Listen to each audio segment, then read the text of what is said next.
Good to see you, Right Todd. on, dude. Well, thank you, man. Thank you for taking some time here to join us. We have the host of the MMA Power Hour. His name is Colin Crandall. How long have you been hosting this show for? Been doing it about 7 years here. Let me pull the computer a little bit more toward me so I can make it the picture a little bit more even. Sorry about this, but I realize I'm way down near the bottom, and we can fix that if I Sure. can just do this a little bit here. Yeah. All right, there we go. I think this There is you going go. to be a little bit better here. Yeah. Yeah, so I've been doing MMA Power Hour for about 7 years. We did it as a video podcast for 7 years, and then for this year mostly we've been doing it. I've been doing it myself as a Twitter Spaces audio podcast, but I am doing a new podcast that's a video podcast every week now with an MMA journalist from London, and that's called MMA from London to LA, and we're airing on the Hannibal TV, which has almost 400,000 subscribers. That's one of the bigger combat sports channels on YouTube in Canada, and doing various other interviews as well. I just did a real good interview myself without any label for any show on it, but it was just a Colin Crandall interview with Factory X head coach Mark Montoya, and we're going to keep throwing that stuff out there as well. So I'm still in action, still very focused, and a lot of big stuff coming up in store for everybody here. And but MMA Power Hour we did as a video podcast for 6 years, and we've got hundreds and hundreds of hours of content on that show, and also covering live events as I'm credentialed with the UFC, Bellator, PFL, and One Championship. And you have a great online presence, Colin, on social media. Thank you. What is your approach to that, to promoting the show and I guess your life and the fights, and how do you approach that? Well, first of all, thank you for the compliment. I really appreciate it because you've got a great presence yourself and a great following, and do great work. So it means a lot coming from you. How I well, I've always been, excuse me, I've always had a real passion for MMA and combat sports, and I've trained in all of it, jujitsu with a little bit of wrestling, Mm, and Muay Thai, and traditional karate, and a little bit of boxing, and so just being really knowledgeable about it made it a passion. I've been following the UFC and MMA for 2 years before the first UFC. I had a copy of the press packet for UFC one prior to the event, oh no, and that, that's yeah, cool. yeah, definitely, it was really cool. I had friends that were training with the Gracies in their garage in Torrance, and I had already watched the two Gracie Jiu-Jitsu in action VHS tapes prior to the UFC, so I had a good idea what was coming. I had learned a few techniques, and wish I would have stayed with it from back then. I would have definitely been a black belt instead of just a purple working on brown, and I may not get that brown because my body's getting old. But nevertheless, my mind knows the Jiu-Jitsu. My body has yet to prove that I'm high level, but that's okay. Intermediate, if that's where it ends, I'll take it. But I love the sport so much, and I just wanted to put myself out there, and I believe in the fact that I care about the fighters. I respect them a lot, and I also pride myself on doing really good interviews so that I can really make the people who are watching, the fans, more familiar with the people that they're cheering for, and can help to form even more of a connection with them, and bring out the human side of these tremendous warriors. And there really is, such a unique aspect to all these men and women, that they're more than just fighters doing something that takes a lot of courage. They all have unique personalities, and my goal is to do really good interviews that help to let people get to know them a little bit better. Hmm. Uh, and what did you think, like, when it initially, when it did launch, and it was like, there was truly no weight classes. I think that the only rules were like no eye gouging, and you couldn't punch somebody in the balls. But beyond that, like, it was truly a different sport than what it is today. Do you think that it A- could have lived the way that it was initially, present day? Absolutely, that's a good question, and you're pretty close to exactly what the case was. There was groin shots were allowed, actually. Oh, You wow. could punch and kick someone in the groin. What you couldn't do is there's no eye gouging and there was no fish hooking, where if you're Oh, wrestling with someone, yeah, exactly. You yeah. can't do But that. you could stomp on somebody's head. Yeah, you could stomp on someone's head. There were soccer kicks, knees to the ground. Yeah. You could do 12 to 6 elbows in the back of someone's head. It was pretty dangerous. Hair pulling was legal. The one thing that no one did as a kind of a gentleman's thing, no one was going to be biting anyone, although I think in a couple cases some guys did. But yeah, so it was nearly anything goes. No, I don't think that would have lasted for a couple reasons, because there was a big protest against it. The late Senator John McCain kind of made it a project of his to convince any pay-per-view outlets to not carry the UFC. And so a lot of people don't know this, but for the first 4 years of the sport, 4 or 5 years, from 93 to 97 or 98, everyone could get it on pay-per-view. And then for about 3 years, the only people that could see the events were DirecTV and Dish, at least in the United States. And I used to go over to an ex-girlfriend's place and treat her to dinner and watch the fights on her DirecTV or Dish or whatever it was. And Yeah. never forget, I remember I came back one night at early, like, late in that night, early in the morning, and there was like a torrential rain, and I went under a bridge, and it seemed like 1,000 gallons of water came down on my car, and I couldn't see anything, and I was like, oh man, they gotta fix something so I'm not driving out here for the fights and almost getting killed on the way back. But uh so because of McCain and other people protesting it and calling it barbaric and human cockfighting, Yeah. Yeah. uh no athletic commissions were willing to let the UFC go there, especially the big ones in Vegas and in Atlantic City. And I mean, it could have kept going on if the guys who ran it were independently wealthy and didn't mind not making any money or losing money, but that hardly anyone wants to do that, especially guys that are wealthy. You couldn't see Elon Musk saying, "Let me just do some stuff for shits and giggles where I'm bleeding out money." You Yeah. just don't do it. Yeah. So it wouldn't have gone on, I think, because of the backlash. And also it was a very different sport, and I think it had kind of a different mindset. Like, I'm not saying some of our guys today wouldn't have participated, because I think a lot would, but some wouldn't. I think, the fact that, and headbutting was legal too, Hmm. you Hmm. know, and with headbutting, with the fact that you could punch someone in the groin and you could pull hair and you could stomp on them in the ground and soccer kick, I think a bunch of guys probably would not have agreed to get into that. And I think that probably most women would not have agreed to get into that. So it would have been really different. It would have been just the bravest of the brave, essentially, or craziest of the crazy, or both. Well, it Uh, almost seems like the bare knuckle boxing now is that, like the people that like a Perry, like this guy lives and breathes for that sort of shit. yeah, Mike Perry. Yeah, Yeah. yeah.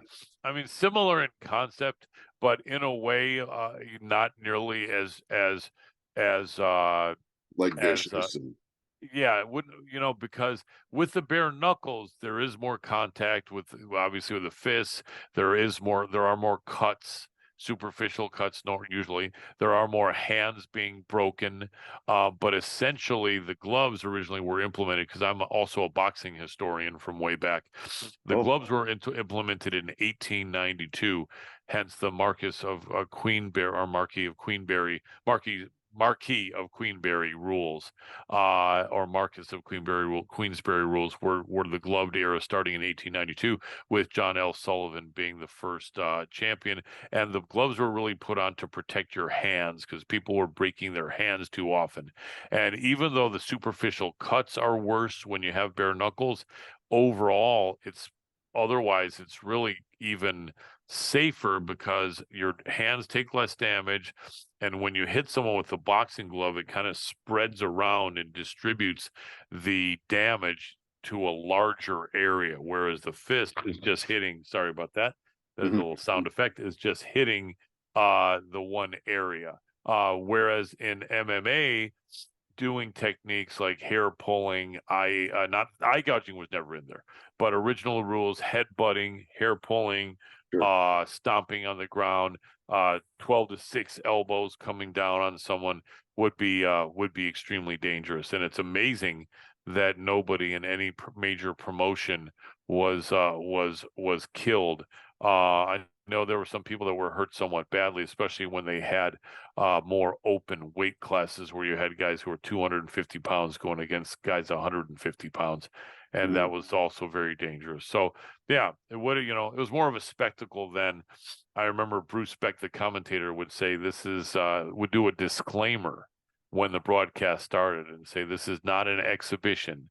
This is real brutal combat. So if you're not wanting to see something like that, we advise you turn the channel, and so definitely different now, but it's still as close to real fighting as it gets. Sorry for the monologue. No, not at all, not at all. This is the reason, Colin. And you say you have some, MMA experience and some fight experience. When was the last time you had a real fight? Like, So a I street fight? just to qualify that, because I never like to lie or have any misunderstanding about my background. I trained in all the different arts, and I had competitions in karate and in Brazilian jiu-jitsu on a very low level and only a handful of times. Mm, mm. MMA fighting per se is not anything I've ever done on an amateur or pro level. So I want to make that Okay, clear. I okay. would not, I don't think that anyone should, allow any misunderstandings on that. Some people flat out lie about that. Yeah, But yeah, yeah. I think lying is bad and misunderstanding, so no, never had a matchup where I put that all together. A couple of sparring sessions, a little bit goofing around, but a lot of the time that I was training, like I was young in the early 90s, very young. And I just I only weighed about 155 or 160 pounds in those early days. And by the time they started having weight classes, I was already, pretty close, if not in my 30s, and had a couple of injuries from bodybuilding and karate already. And I just kind of realized that, I would have loved to have actually jumped into it, but didn't have the belief in myself as far as starting so late, and my wrestling was very, very, very limited. And I just had enough respect to realize that it would have been too late to start then with just my background of some stand-up karate. And then as I progressed into my 30s is when I really started to spend more time in my jujitsu and train Muay Thai and a little bit of wrestling in jujitsu class. So at that point, you could say my skills were up to speed when I was about 40. And so that absolutely wouldn't have been the time. I probably would have been better off starting at 30 with my skills. I would have got my ass kicked either way. Let's just say that. Uh, but so yeah, I just, I've done all, but not put it all together and competed. I want to make that clear. But Yeah, knowledge and appreciation and respect for the grind, and having done different aspects of the grind at different times, that I've done. yeah. Talk about the goats of the sport, both men and women. Yeah. So many, there are several greatest of all time GOAT. It's funny, years ago, I'm a Generation X guy, and years ago, the GOAT was a negative thing. You were either the hero or the GOAT, Right, and the GOAT was not the hero. Now, GOAT, the greatest of all time. You've even got the boxer from my home state of Michigan, my original home state, Clarissa Shields, being the GOAT, greatest women's woman of all time. right. The greatest fighters of all time in our sport, you can go way back to Matt Hughes, although his striking was very limited, but for the skill set and the time, he was one of the greats back then. Randy Couture, even a little bit more advanced than him. Then you had amazing, amazing greats like Dan Henderson, Anderson Silva, George St. Pierre, BJ Penn, uh, all the way to John Jones, Habib Nurmagomedov, Demetrius Mighty Mouse Johnson, Henry Cejudo, women like Amanda Nunes, Ronda Rousey for the time that she was on top of the game. Um, and some people that are on the come up. Alexander Volkanovski was making a great argument for himself, and even though he did lose, it was on very short notice, 9 days notice or 10, going up one weight class to fight Islam Makhachev. So I think he's still in the argument, other than having taken that short notice fight. Islam himself, Makhachev, is in that argument as well.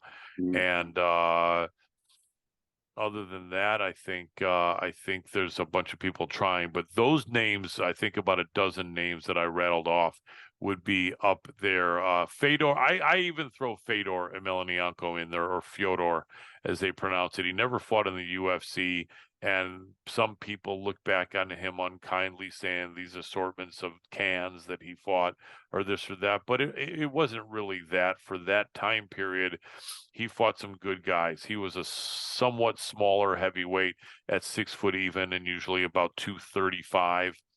Or if he was 240, it was a little fleshy 240.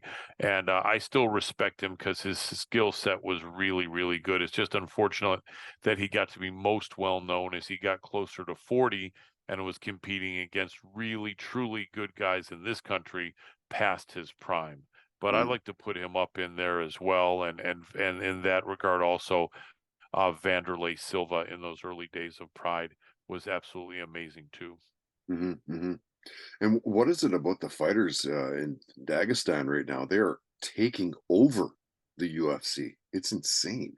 Yeah, absolutely. The guys from Dagestan or nearby areas, Chechnya, Kazakhstan, these guys are killing it. Absolutely.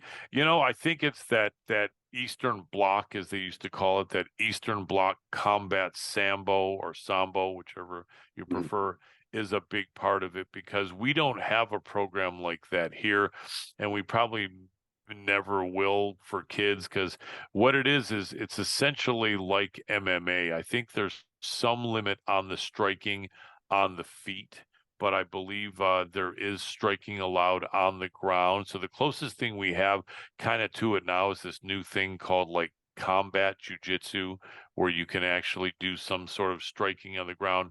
But the system that these guys grow up in does allow from a very young age wrestling with some striking.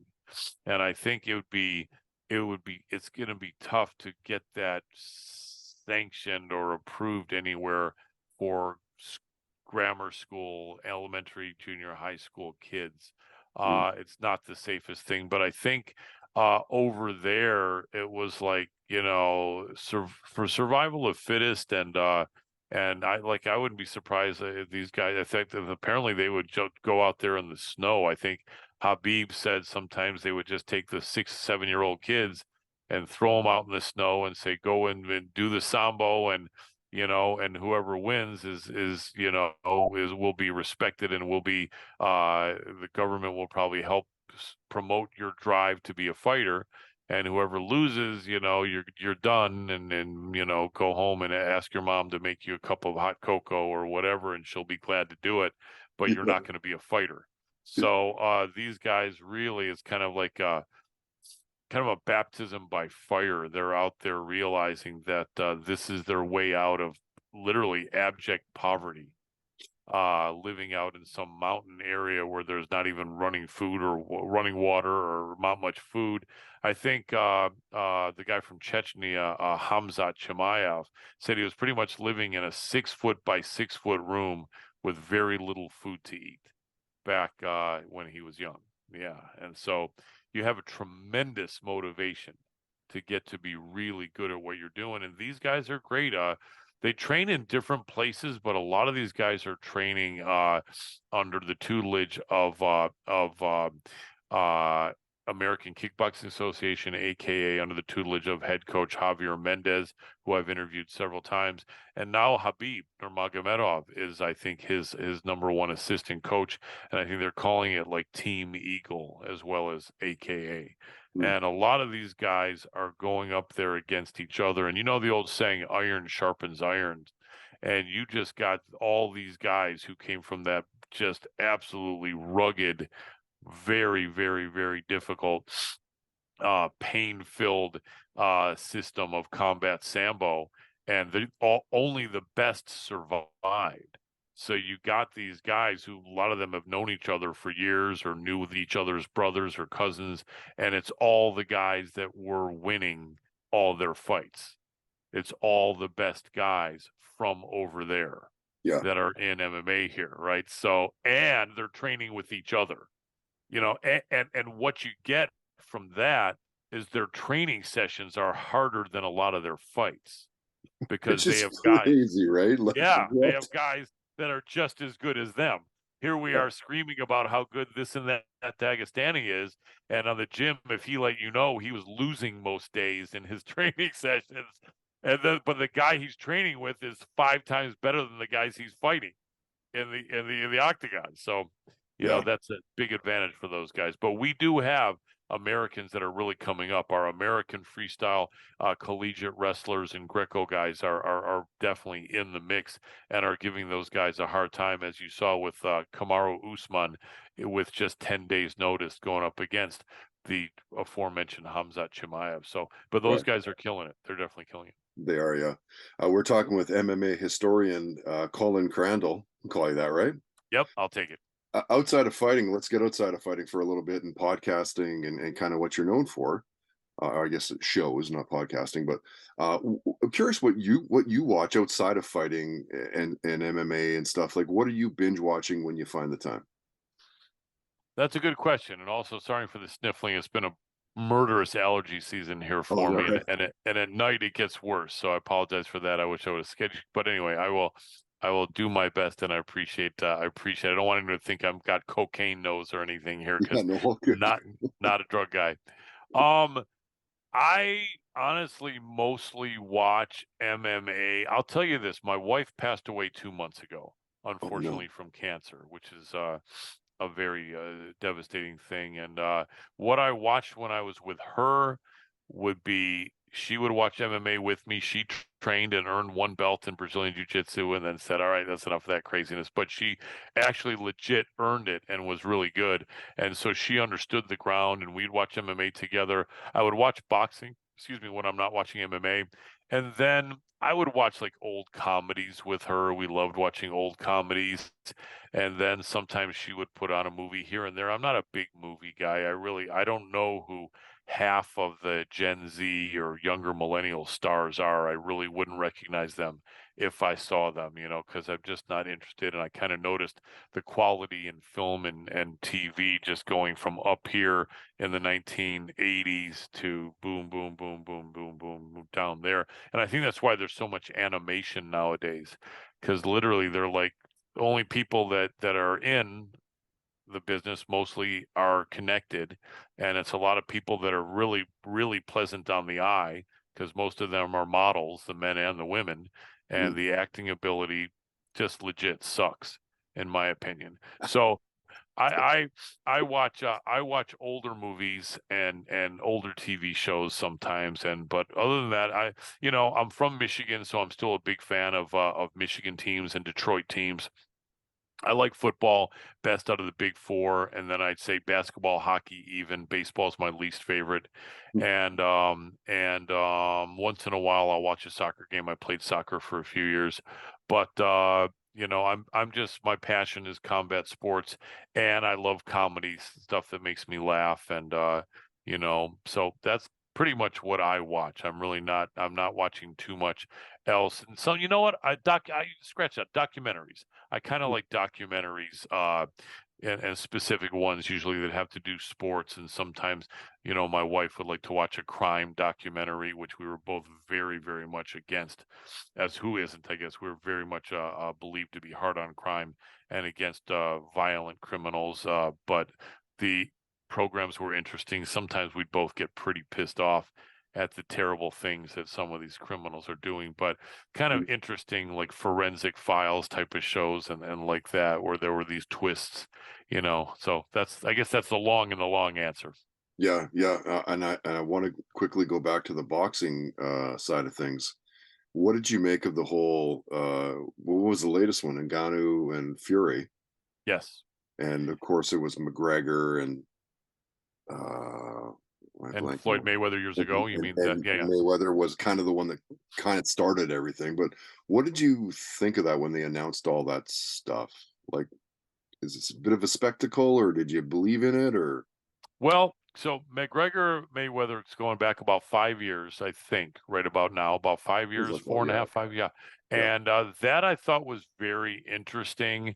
I I I I thought that McGregor didn't have much of a chance just because of the fact that his boxing and his timing was amazing for MMA, but it was against MMA fighters. And back then, we didn't even have as many good strikers in MMA as we have now. Uh, the distance is also different in MMA because you're concerned about the takedown and other things. And he was a very, very exciting kind of cutting edge fighter, a striker in MMA with his movement, but I kind of realized it wasn't going to 100% translate to boxing, especially against the best in the world at the time. I'm not giving Like Floyd that as any sort of best ever, but almost best ever, you could argue. he's one of them, but Yeah, definitely for the last decade up there and perhaps the best, probably in the last decade. So I didn't think McGregor was do as well as he did, but there's also some question that Floyd may have been carrying him because Floyd was super defensive for those early rounds. But I will say this, McGregor is a little bit of a bigger man than Floyd. He had the reach on him. He was naturally heavier, and he was 10 years younger, or even 12 years younger, if I recall. yeah, And so it's hard to say as far as what Floyd was doing as far as really trying his best. There's some talk that it ended in the ninth round, and it did because Floyd had had millions of dollars bet through relatives and friends that it would end in the ninth round. I mm, hope that's not mm, the case because that'd be pretty messed up, as sure. well as possibly illegal. Although I think in boxing you can bet on yourself, you just can't bet against yourself. MMA now you're not allowed, or at least in the UFC, you're not allowed to make any wager on or against yourself if you're an active fighter. So I don't know, but I do think that the way it looked, McGregor was throwing. He was doing a lot of throwing. He landed a bit. He never had Floyd in trouble, but he was touching him a lot more than we thought. And it was Sure. an exciting fight, right? And I think it got some more respect for MMA.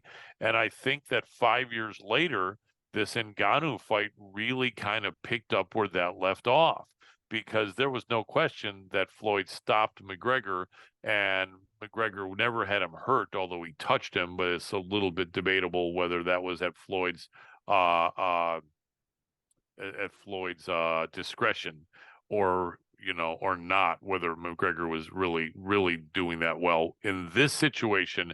There's no question, and many people, including myself, felt, and I'll put it out here, felt that Ngannou won that fight.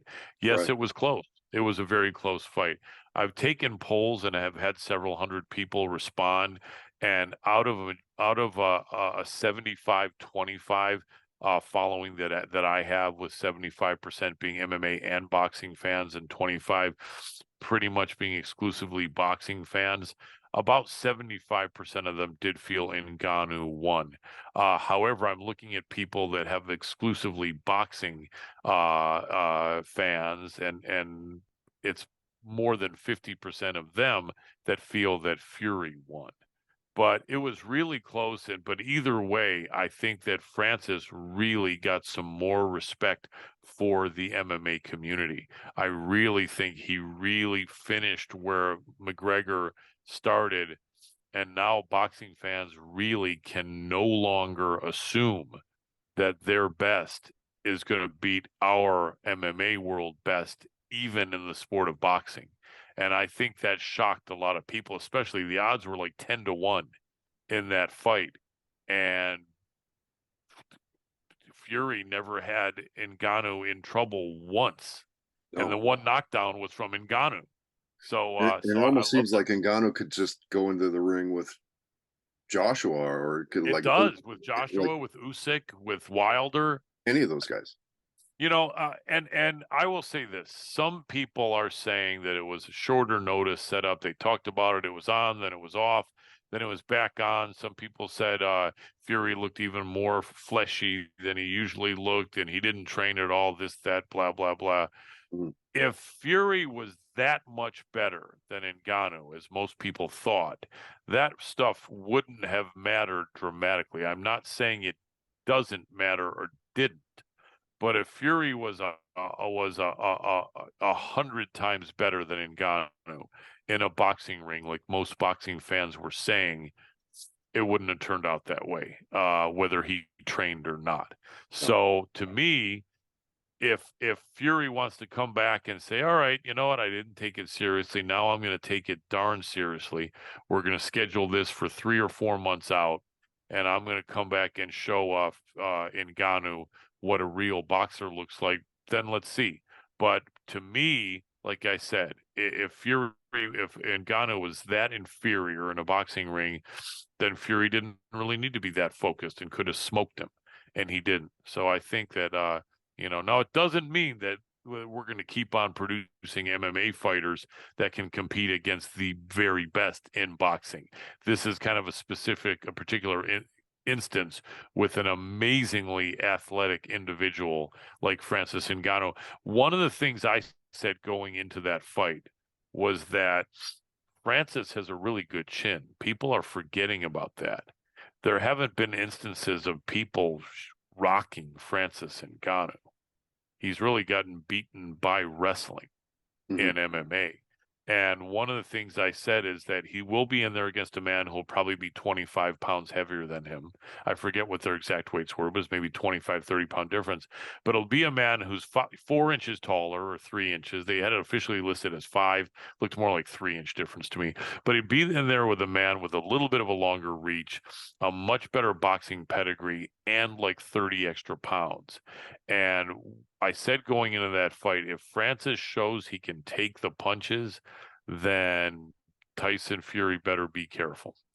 And he showed that right away. The punches were like Francis literally was like, come on, And I think when Tyson Fury saw that, he was like, oh crap, this Here is a we go. really fit, big, strong, rugged MMA guy in here. And Totally. maybe I'm just a little bit of trouble here. And Yeah. but he did the MMA community proud. I love that fight, and I think he's people are saying though that someone that utilizes speed and aggressiveness more like an Alexander Usyk might be a tougher ask for Francis, and he might be, but Francis is down. Francis is down, and he is amazing. And I think that he definitely made the MMA community proud. He made a lot of us happy. We weren't so happy that he didn't pay off at the betting window, but that wasn't his fault. And he even said he was expecting that they weren't going to give the decision to him, which shows his knowledge about how unfortunately boxing and MMA judging can be, because it shouldn't be that someone doesn't want to give you something, but sometimes it seems like that's in the back of some of these judges' minds, which is dismaying to say the least. Yeah. Yeah. To music, Colin, what did you grow up listening to in the house? What were your parents playing, and hit us with your first concert and all that? Well, hit me with your best shot. No, that was my late wife's, one of her favorites, Pat Benatar, Yeah. going back to the early '80s. You know, my mom had a beautiful living room set up with a beautiful stereo system, and they were kind of bigger back in those days. And when I was very, very little, she had some great '70s stuff, Fleetwood Mac, Stevie Wonder, the Bee Gees, Yes. like that stuff. And then in the early '80s, really, and then also I liked a lot of '60s stuff too, that was before my time. But I liked Jimi Hendrix, and I liked Eric Clapton, and Beatles stuff was great, even some old Elvis stuff. And I liked uh Yeah, a lot of 60s rock as well. Some eclectic taste, whack, some groups of people don't remember too well. I like a group called Jethro Tull from the Right. 70s from England. Um, and the Birds, Eric Burden and the Animals and Eric Burden and War I liked a lot. Um, Moody Blues for more mellow stuff. What was that group that was like a folk music group with the women? I can't. Peter, Paul, and Mary Oh, is okay. again really old stuff. Some stuff from Janis Joplin was great. Joni Mitchell. And then 80s stuff. There was so much good stuff out there, although I don't know why I'm drawing a blank. Stevie Winwood, I liked his music. Marvin Gaye, also in the 70s, I liked. Mhm, Uh, mhm. in the 90s, I there wasn't too much, but I liked Pearl Jam and I liked Stone Temple Pilots, which kind of had a similar sound to them. And I know there's some I'm forgetting. Red Hot Chili Peppers. Sure. Yeah, Yeah, yeah. and And yeah. what was your first concert that you went to? How old were you? I'm not going to say my age because I'm so old. I hate to date myself, but I went as a child with no supervision because you were allowed to back then. But I went to as a youngster. I went to Kiss and Cheap Trick in the Pontiac Silverdome. Okay, wow. That's a Yeah, great first concert. yeah, we had been given like back then, like $3 could get you and your buddy enough food for the whole concert, and we were horsing around in the car, and the money fell out of our pocket, and so we were there alone for like the next 4 hours, and all we had no money, so we were eating the condiments, Yeah, yeah, yeah. onions, and whatever pepper, and put a little ketchup on the onions, and but yeah, that was my first concert. And I went to Kiss after that, and I went to I liked Paul Simon, Yeah, and then years before Simon and Garfunkel were great. I went to a Paul Simon with Bob Dylan concert, which is interesting. I had a good buddy that was big into the Grateful Dead, and I would go to a few of the concerts after Jerry Garcia died, which were pretty darn interesting. Very mellow, peaceful vibe. yeah, And yeah, I probably didn't go to a ton of concerts overall in my life, although I really always enjoyed that type of music, that classic stuff. There was so much great stuff back in those days. yeah. Uh, this is a weird question, but I'm curious, just for the person you are and the things that you've done. Like, who's the most famous person that you've met? That's a very good question. That's a very, very good question. Wow. Um,